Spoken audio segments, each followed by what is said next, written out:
Hello, people of the internet. Today, I'm changing the oil in my 2025 Jeep Gladiator. I'm about to go on a 2,500 mile road trip, so that's why. And in case you wanted to know how to change your oil in your JT or your JL, the process is the exact same. So any Wrangler that's a JL generation and any Jeep Gladiator that is a JT generation, which is the only generation so far, but let's hope that changes.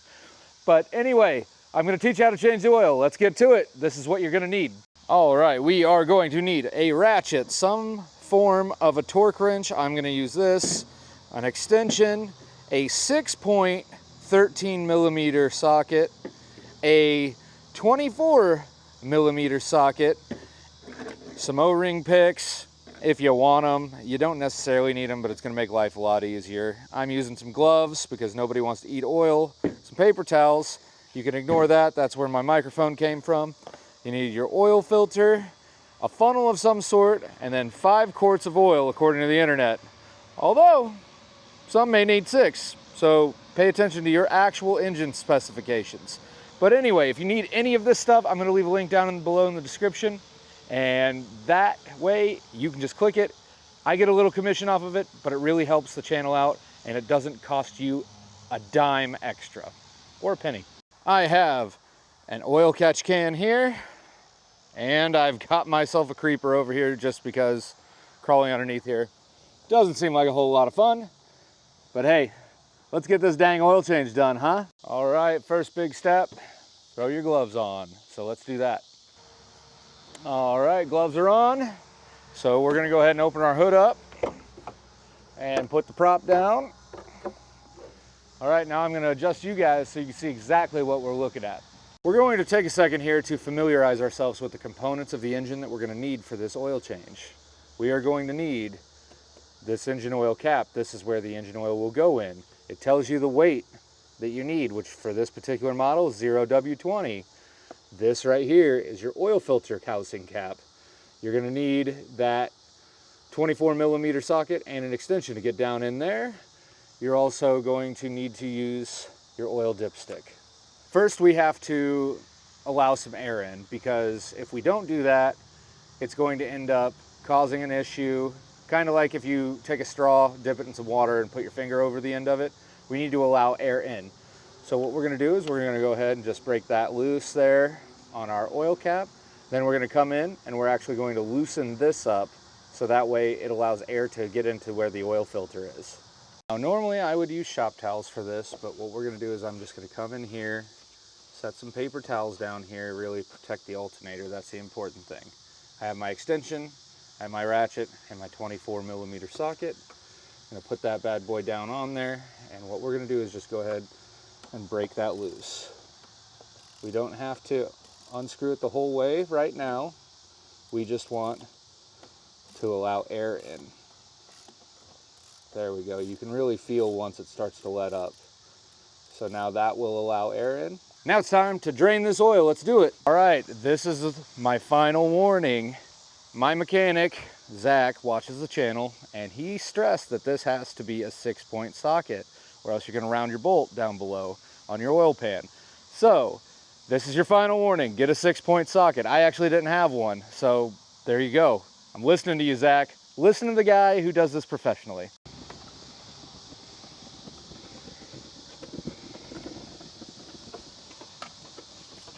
Hey look, we're under here. How cool. Here, that is where the oil is going to drain out of your motor. So that's exactly where we're going to have to loosen this drain plug. All right, the important thing is to line your catch can, as you can see, up to where it's going to catch the oil. It's going to come out with a lot of force here. So we're going to go ahead and just break this loose. Are you guys okay? I seem to have had to pull harder than expected to be able to to break that loose. Anyway, now that it's broken loose, you can really do it by hand. But get ready, because that oil is going to come flying out. So I'm actually going to move you guys back a hair and get ready to catch this oil with my can.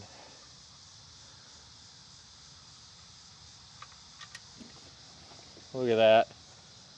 Like I had a guess of where it was gonna go. Well, look guys, the important thing about draining your oil is that you want to know how to do this. This is just basic maintenance. And in reality, it's something that everybody should know how to do because it's gonna save you a ton of money in the end. But hey, this oil's pretty black, but hey, this is also the first oil change, so that might have something to do with it. We're just gonna let this baby drain out. And once it does, we're gonna grab some paper towels and a little fresh oil for our plug and go from there.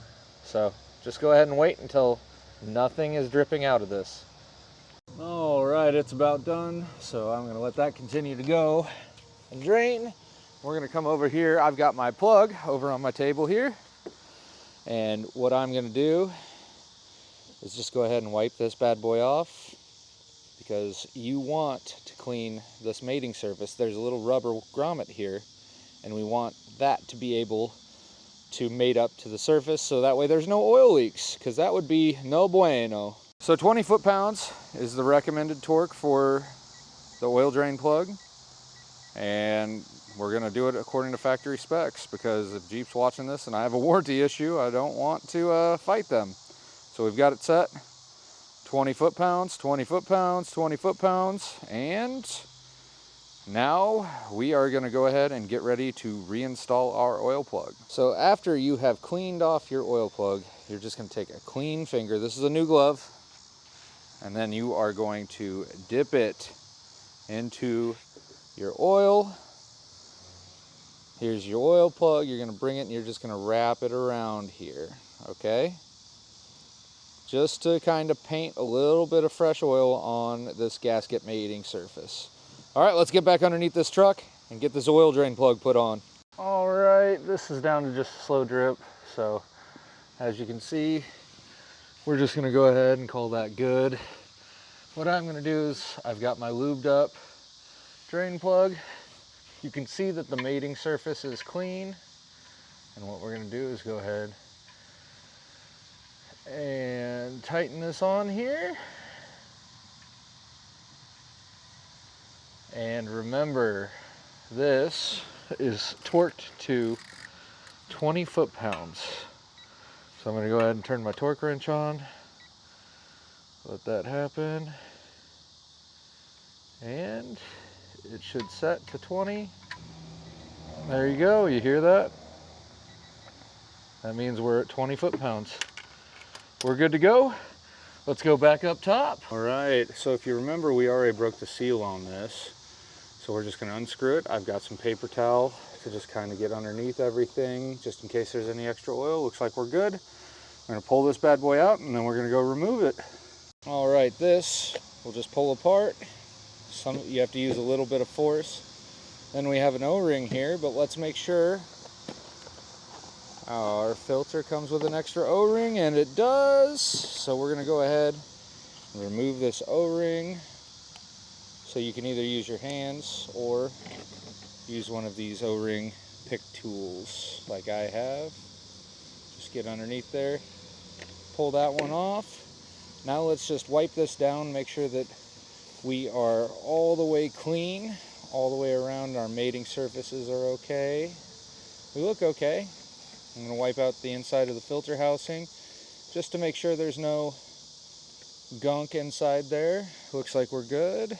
As you can see, we're going to take our new O-ring. Going to come over once again, dip finger down in, and go ahead and lube up our new O-ring. As you can see, that looks pretty good. We put this on using our hands, using a pick tool, however you want to. Just go ahead and slide that on down on there. Then something I've seen that people do is they'll take their pick tool and just get underneath it and run it all the way around, just to make sure there are no twists still in the O-ring there. That feels pretty good to me. Now let's reinstall our new filter. Just pushes on there like that. And now we are ready to install back on the Jeep. Come back in here. Let's move some of these paper towels. It just lays down in there. As you can see, just goes straight down in. And now we just tighten this down on here. And this is torqued to 18 foot-pounds. So I'm gonna go set my torque wrench and come back over here with my socket and my ratchet. All right, we've got her set to 18 foot-pounds. We're gonna come over here. We're just gonna tighten this bad boy down until we hear a beep.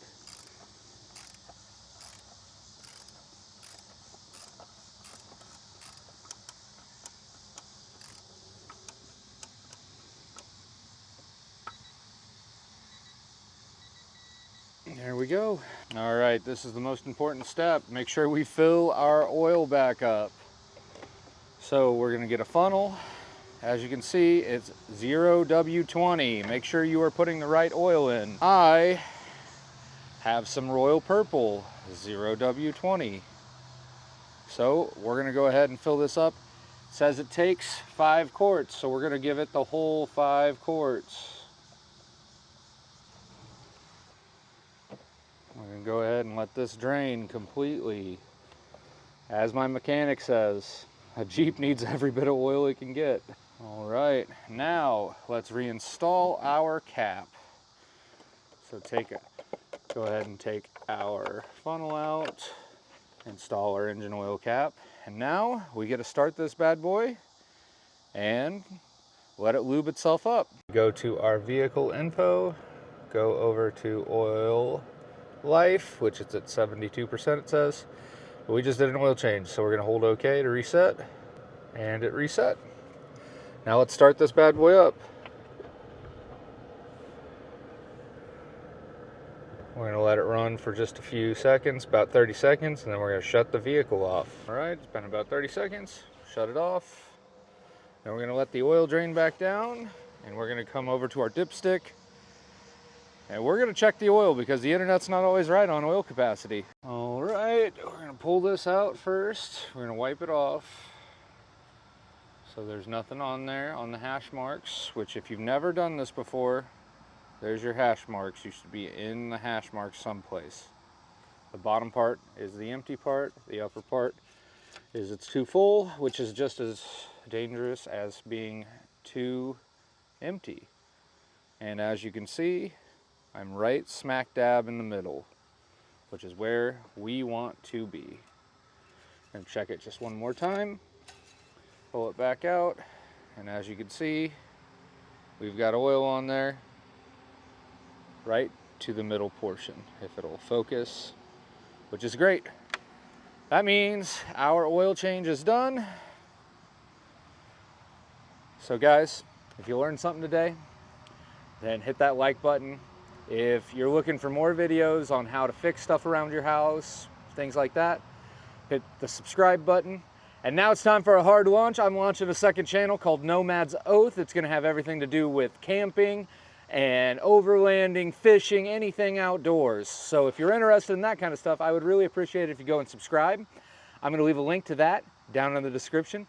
Thank you so much for watching. This has been Handy Jeff, and we will see you in another video.